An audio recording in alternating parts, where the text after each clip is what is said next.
Well, it was my final semester in grad school, so it was the fall of 1985.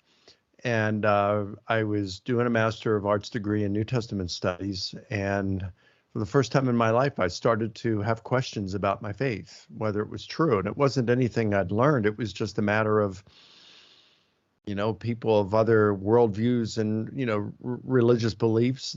They have every bit as strong feelings about their views as I do. How do I know that what I believe is true? I just found something else I have in common with Mike Licona. We both went through a crisis of faith in 1985. We both came out of that crisis as believers. But the reason for our doubts is very different. Mike's struggle was intellectual. If other people believe in another God, how do I know that I have the right God? My struggle should have led me to the problem of evil. Unfortunately, I'm not that smart, and I don't always ask the right questions. But I think I should get a pass for not reaching the intellectual problem, as I was in too much emotional pain. So much so that I shut my emotions off completely. I didn't feel anything for a couple of years. My crisis resulted from the loss of my first child, who was stillborn in 1984. I resolved my crisis by reading a book. I did reach out to people for help, but most of them were not helpful. Mike Licona's doubts, it would appear from the title of the video, were lulled by claims of the resurrection. Since it's Easter, it's the perfect time to give this a gander. Let's have a chat.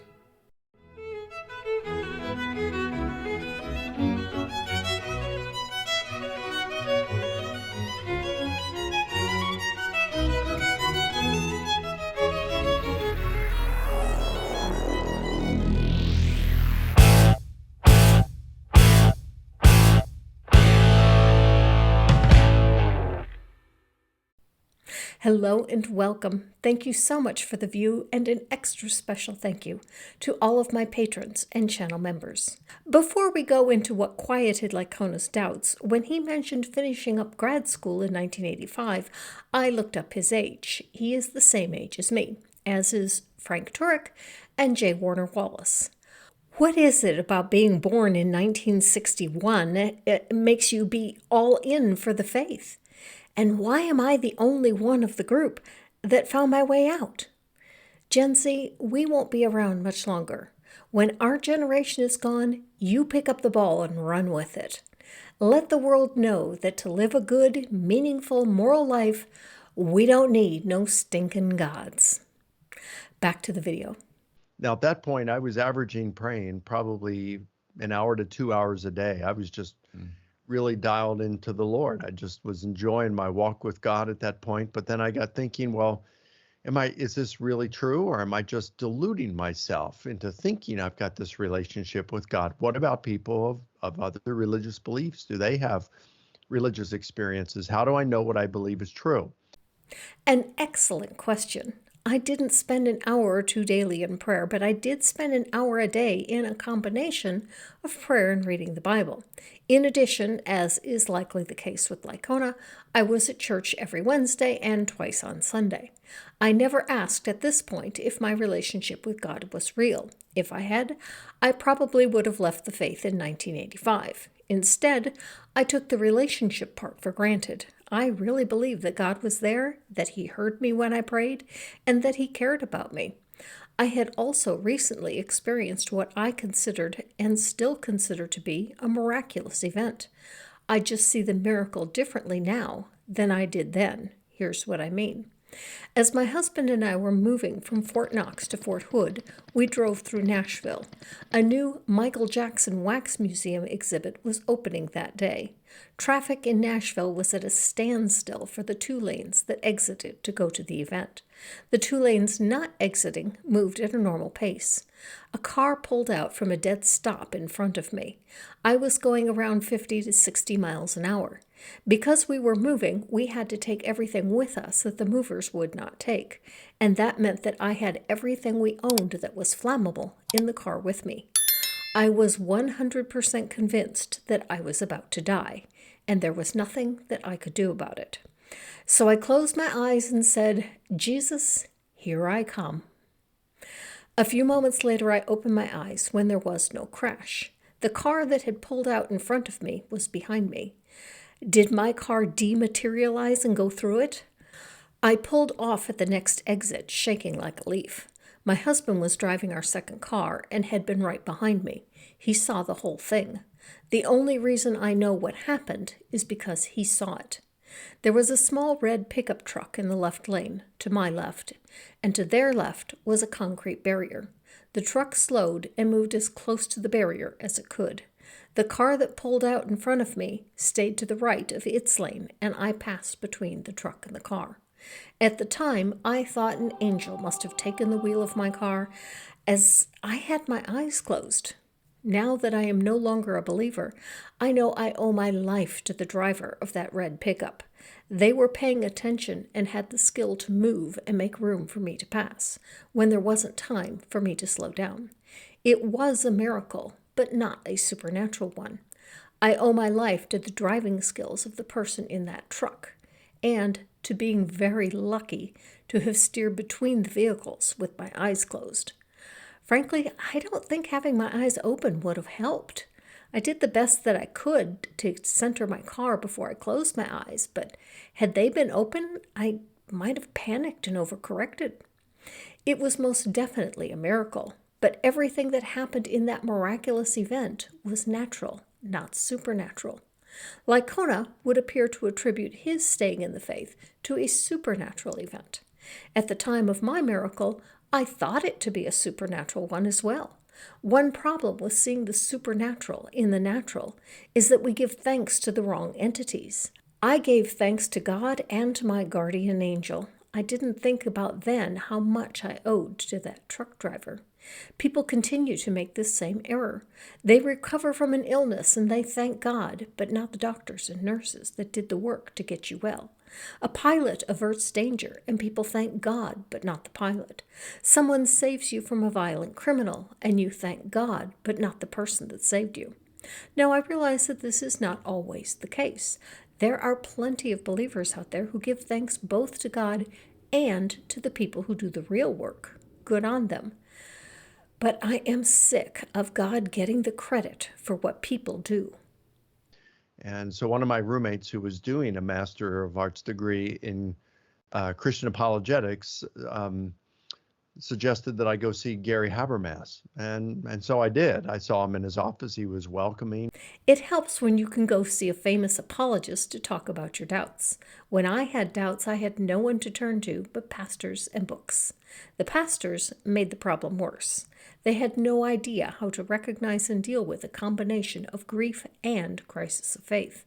The one I really trusted and drove 600 miles to go see blamed me. He said if I couldn't reach God, the problem was me. Though really, who else could he blame? You can't blame God for anything, right? But blaming a grieving person for having a problem with feeling the presence of God not only isn't helpful, it's downright hurtful. If I couldn't find God, it couldn't be because God was hiding, and it sure as hell couldn't be because God wasn't there in the first place. He shared with me the evidence for the resurrection of Jesus and its importance, and that really helped calm down my doubts. And then it was several years later, after I had finished my coursework on the master's degree, that it was about 1989, and I began questioning my faith again.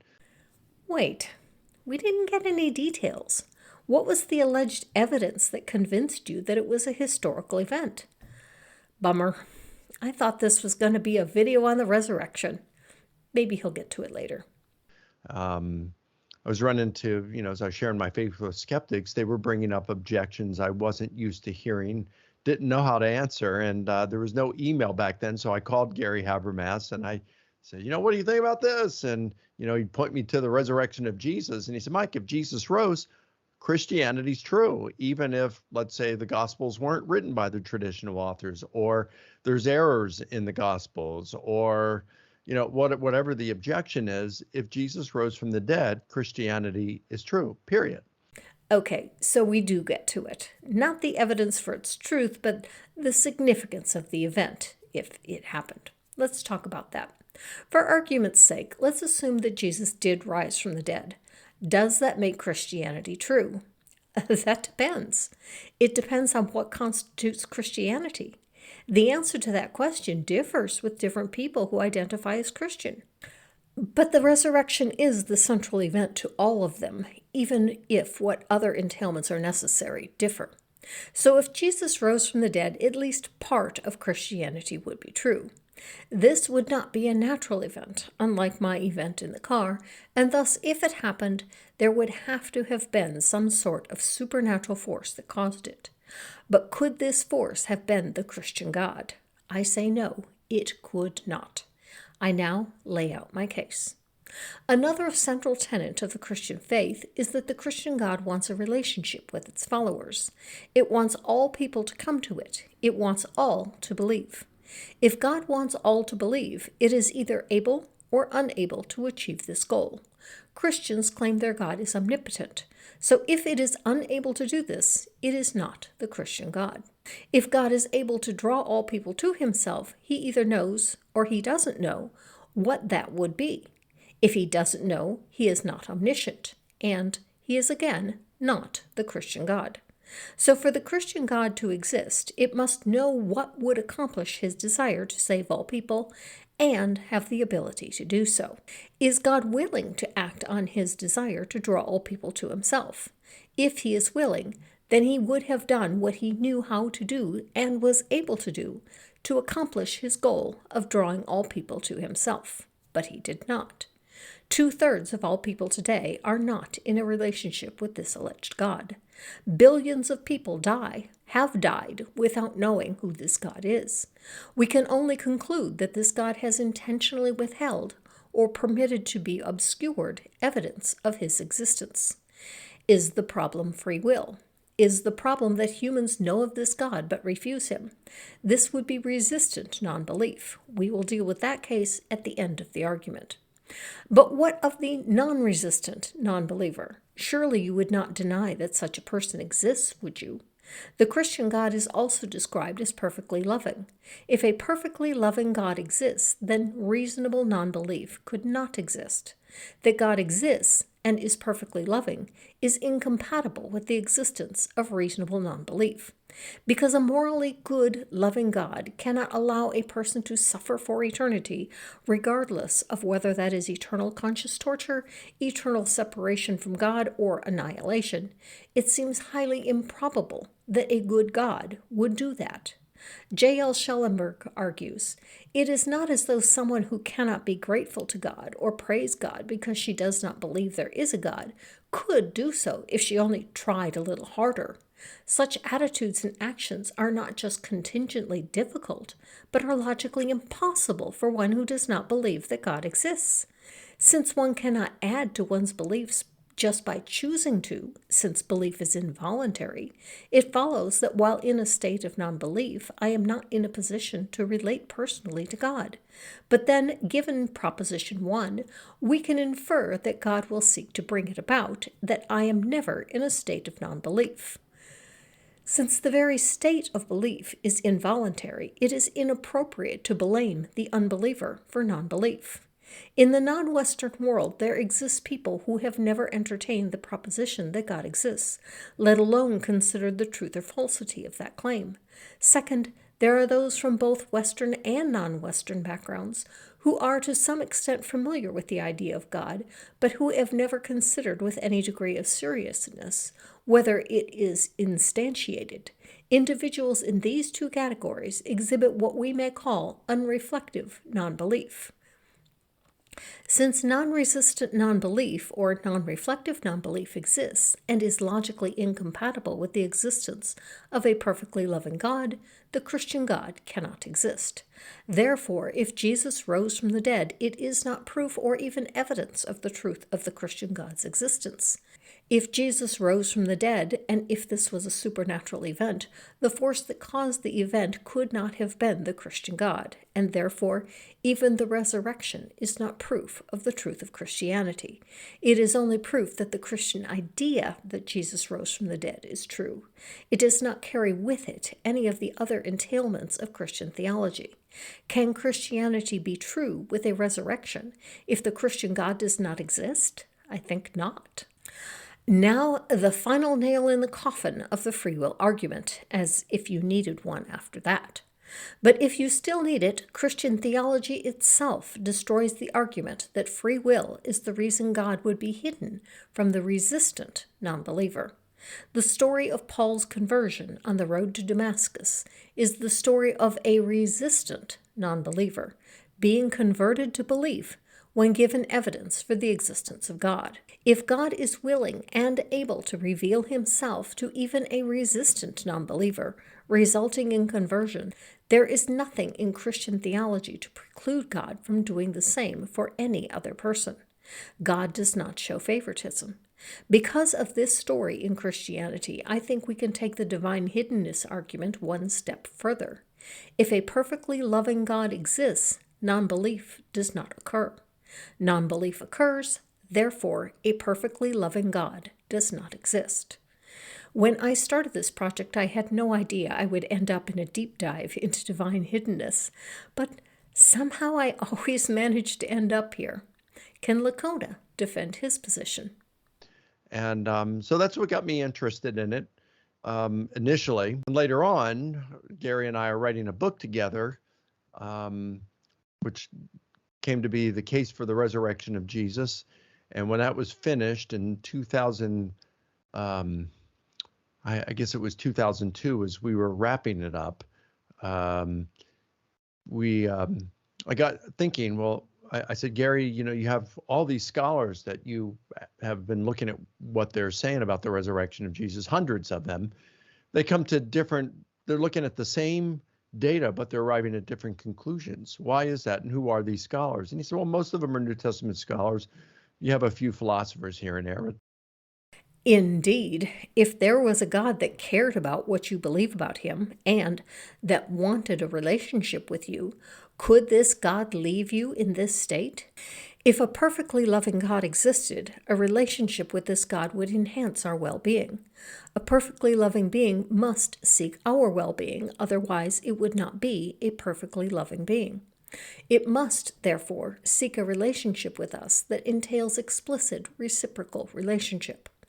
If Bible scholars had an explicit reciprocal relationship with God, they could clarify what God means, what he wants, and there would be unity of the Christian faith. There is not now, nor has there ever been, such unity. I speak not of just a few outliers. Rather, there have always been divisions on important doctrines, such as the divinity of Jesus, the canon, and the Trinity. What books belong in the canon is still not a settled question. If the Bible were the only thing that God left to explain who he is and what he is about, one would think that he would at least identify what is and what is not his work.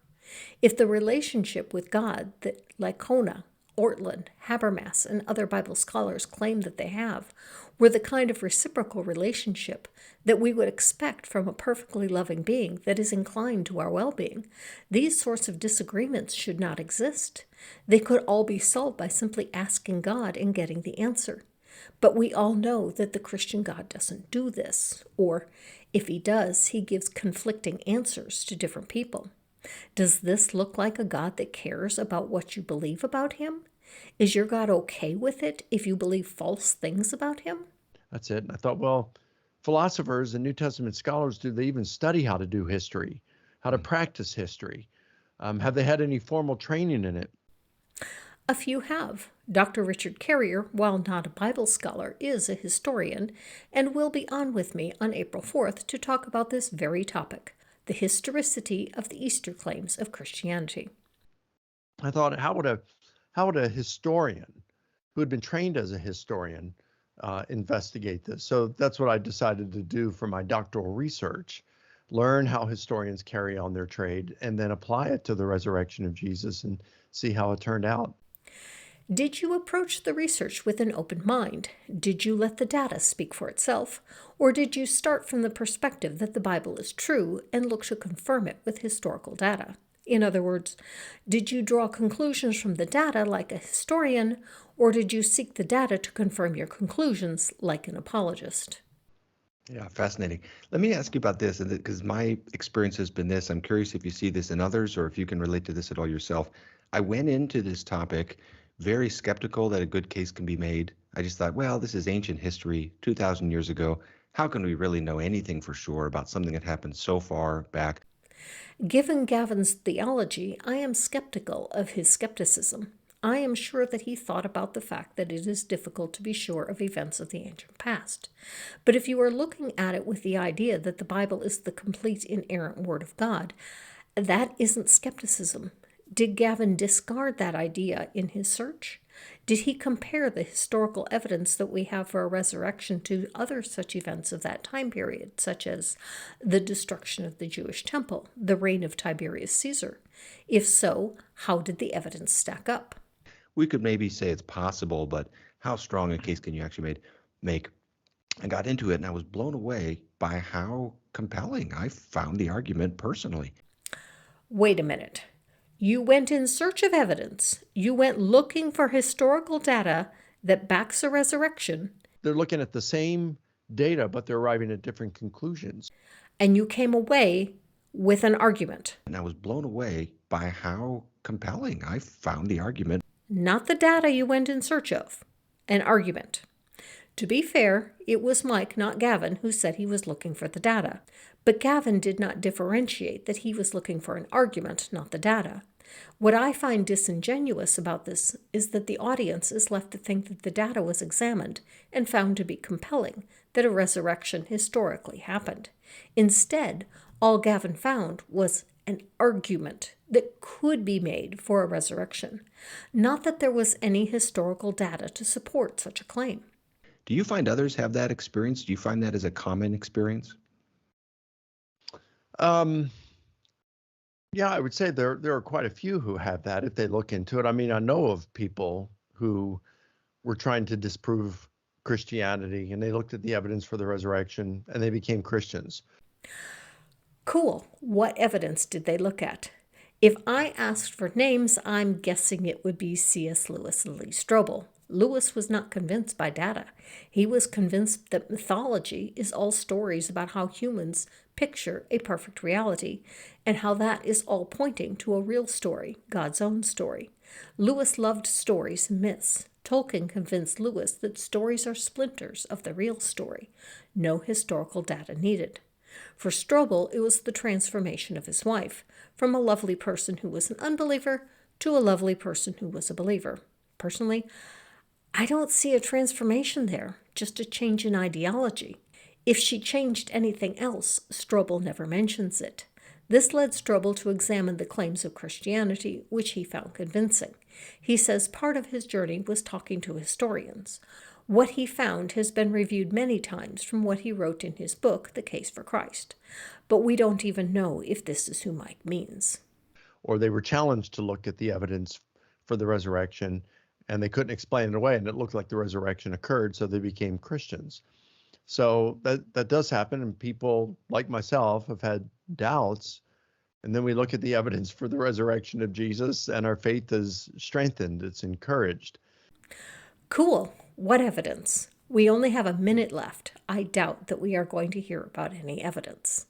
When I was doing my doctoral research, I knew enough about the resurrection of Jesus and I had interacted enough with naturalistic alternatives that I thought the resurrection hypothesis, when I really looked in depth to it, I thought that after looking at it in depth, that it was going to come out on top again.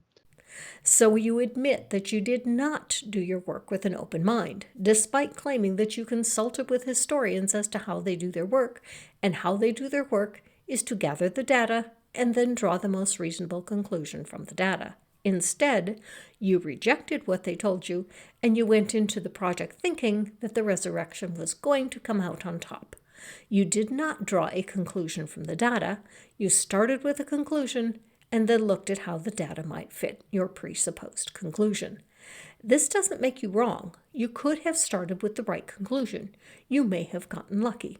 The question still remains, what data did you examine to determine that you had presupposed the right conclusion? I think what surprised me was how far on top it came out. How far on top? You had a method for measuring this? Please share the methodology and what data you examined. We want to see the work, not just hear your conclusions. So far, all we have is trust me, bro. I didn't realize until I really looked at how a historian carries on their investigations and applying strictly controlled historical method. I didn't understand how good the resurrection hypothesis actually is and how strong it is compared to competing hypotheses.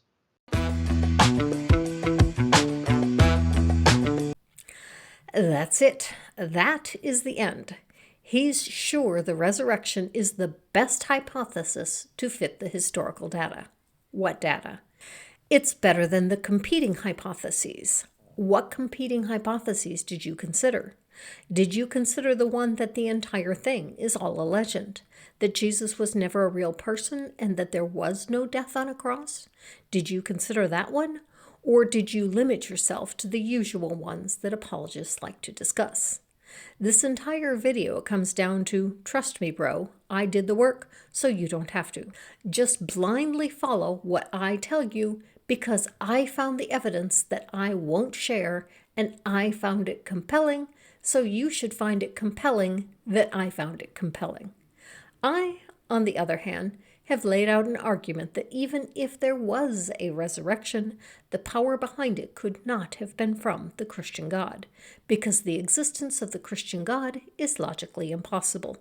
It is logically impossible for an all-loving, perfect God to allow reasonable non-belief to exist.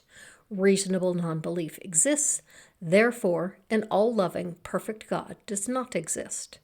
If there is a God, it is either not an all-loving God or it is not a perfect God. And it most definitely is not a God that popped out of a tomb to save the world from sin. Mitch, take us home. It's Zombie Jesus Chocolate Day, Zombie Jesus Chocolate Day. Happy Zombie Jesus Chocolate Day, and live your life.